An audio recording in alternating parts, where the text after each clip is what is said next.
Ayan, so magandang araw mga kaibigan, mga katungkod. Ano kaya ang mga dahilan o matitinding dahilan bakit hindi tayo dapat mag-subscribe sa mga services na ini-o-offer ng PLDT? Ayan, so ano kaya ang mga dahilan? Basically, ang hanap kasi ng mga tao ay yung stable na internet connection. So pag sinabing stable yung internet connection, mabilis, hindi siya naglalag, at syempre, mayroong konsiderasyon when it comes doon sa due date, no? For example, kapag due date na tapos 1 week tapos hindi ka pa nakakabayad, tapos puputulan ka na kaagad. Pero kapag ikaw yung nag-raise ng concern, ay matagal silang umaksyon. Okay? So, ano yung mga dahilan? At yun ang pag-uusapan natin ngayon. Alam nyo ba mga kaibigan, based on my long history with PLDT, ay nasa kanila ang pinakamatatag,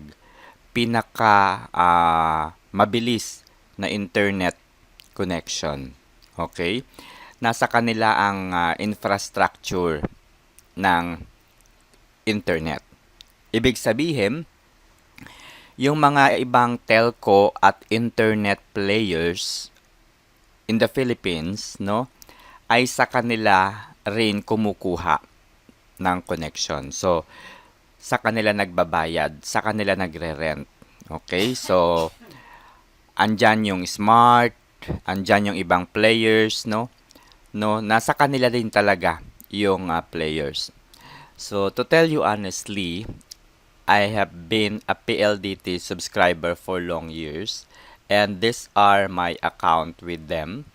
Okay, so mapapansin ninyo guys, so pupuntahan ko lang yung account. Okay. Ito po yung mga account ko sa PLDT. Sobrang dami po ng account ko sa PLDT. And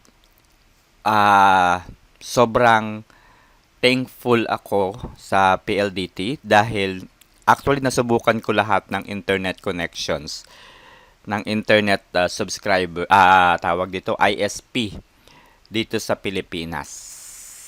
And nung unang gamit ko dito way back 2004, ginamit ko PLDT. Tapos nabwisit ako nung 2004 din. After a year, pinutulan ako ng PLDT. So dahil hindi ko binayaran kasi na-demonyo ako dahil nga hindi maganda yung services nila. And then after a year, no, yun nga, tinanggal nila yung aking connection. Tapos, nag-apply ako ng ibang internet connection. Nasubukan ko lahat. No, I will not going to mention every ISP. Tapos, I realized na bumalik uli sa PLDT. And yun na, dire-diretso yung ginawa ko sa PLDT. Hanggang sa province ay PLDT yung gamit ko sa Nueva Ecija.